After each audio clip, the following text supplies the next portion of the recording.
কখনো কি একটা কথা ভেবে দেখেছো যে তুমি সবার জন্য নিজেকে পরিবর্তন করলে, তাদের পছন্দ অপছন্দকে নিজের করে দেখলে, কিন্তু তোমার বেলায় কেউই তোমাকে বোঝার চেষ্টাটুকু পর্যন্ত করলো না।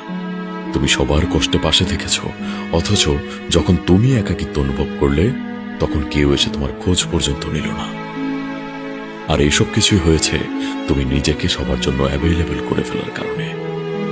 সবাই তোমার কাছ থেকে ভালোবাসার যত্ন আশা করে, কিন্তু কেউই তোমার মনের ভেতর জমে থাকা কষ্টটা বুঝতে চায় না।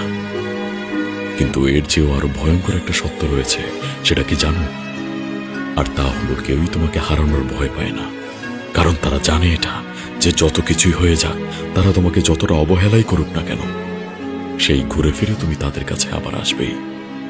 আর এই কথাগুলো যদি তুমি কখনো অনুভব করে থাকো, তাহলে কখনো নিজেকে একা ভেবো না। আমরা প্রতিনিয়ত অনেকেই এই নির্মম বাস্তবতার সম্মুখীন হচ্ছি, আর তাই নিজের জন্য বাঁচো।